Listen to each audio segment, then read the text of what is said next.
Maddie's going to come back up, and she's going to do another spoken word. This one is entitled, This Is a Story. Yeah, yeah!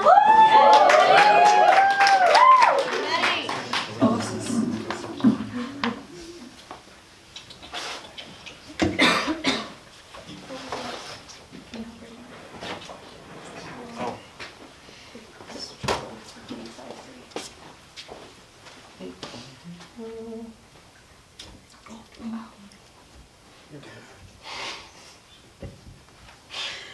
I did theater for most of my life and I never used microphones, so this is like... Yay, hello again everyone.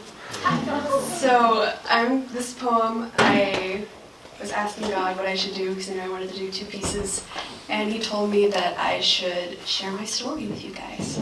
So that is what this is. And I finished writing it at midnight last night. So, yeah, you guys are the first ones hearing it. This is a story of a girl who loved to dream. Raised on fantasy and fairy tales, I lived with head permanently resting up in the clouds. Heart always open, always waiting for my adventure to come. Always waiting for a hint of the magic that I knew had to exist out there in the great big somewhere. I only had to believe long enough for it to find me, and to come and sweep me off into the land of quests and prophecies and destinies perfectly laid out, and lives that always end with a sunset and a smile, and a knowing that this world has been better off because you had been in it. This is a story about a girl who had always been fascinated by them. I grew up sitting on the floor of a library, surrounded by a swirl of sentences until they got into my blood. I grew up sitting on the floor of my living room as my dad read us The Lord of the Rings, Chronicles of Narnia, Robert Frost, and I discovered that my heart beat in time to the sentence breaks, and my breath stuck in my throat every time we reached an end for a night. At 6 years old, I decided to be a writer. I knew that my voice was meant to be heard. I knew that I'd have stories to tell. But this is a story about a girl who met fear. Real and cold and loud, I discovered the voice that could turn my stomach in a second. I was standing on stage when the floor dropped out from under me, and I discovered that actually failure was an option.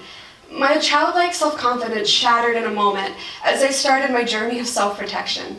See, risk isn't worth it when you're convinced that your natural state is failure. I decided that the little voice was there to keep me safe. Clinical anxiety, my doctor would later call it. But when you're in middle school, all you know is that when everyone looks at you, Wow.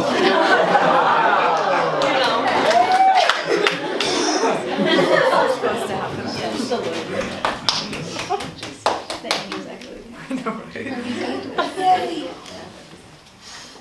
Okay, so when you're in middle school, all you know is that when everyone looks at you, it's hard not to cry, as your face burns and that voice counts off every little thing that they're probably criticizing you for. This is a story of a girl who met depression. It started out slow and gentle, the occasional day that I couldn't shake the sad, the afternoons I couldn't concentrate on school, but soon it became a hurricane, ripping every bit and shred of hope from my fingertips until I was broken and numb and watching my dreams trickle away and unable to make myself care. See, depression became my best friend because at least when I was sad, I knew that I was feeling something, and at least when I was sobbing so much that I couldn't breathe, I knew that my body still wanted to. Like the roller coasters that I've always hated, I was more scared when my life was going up because I knew that the drop was coming, and I could never tell how big it was going to be until I was there at the edge, about to fall. This is a story about a girl who met control. Self-medication is a heck of a thing. I'm a bit of a perfectionist, I'd explain and laugh. An attempt to cover up the sheer panic, the swarm of bees that was taking up residence in my ribcage, at the thought of being anything less than everything. After society screams at you for so many years, it's really easier just to give in. Never feminine enough, never tough enough, never skinny enough, never curvy enough, always cool enough to be one of the boys, but never really cool enough to be one of the girls. I did my best to change my being, to be everything that everyone had ever wanted someone to be. If looking for love in all the wrong places was an art form, I was a Renaissance master. I pushed my personality into a back room and slammed the door shut in its face. I added another brick to the wall I'd been building inside of myself. So this is a story about a girl who'd reached the end. I buried my dreams in a mountain of disqualifications and disappointments. I buried my heart below a layer of mistreatment. I put my identity in a safe, wrapped it in the chains of comparison, thrown it into the ocean of self-hatred, and melted the key in fires of self-sabotage. Any hope that had survived of living a life I could be proud of was dead by the time I was 18. But see, this is a story about a girl who met Jesus.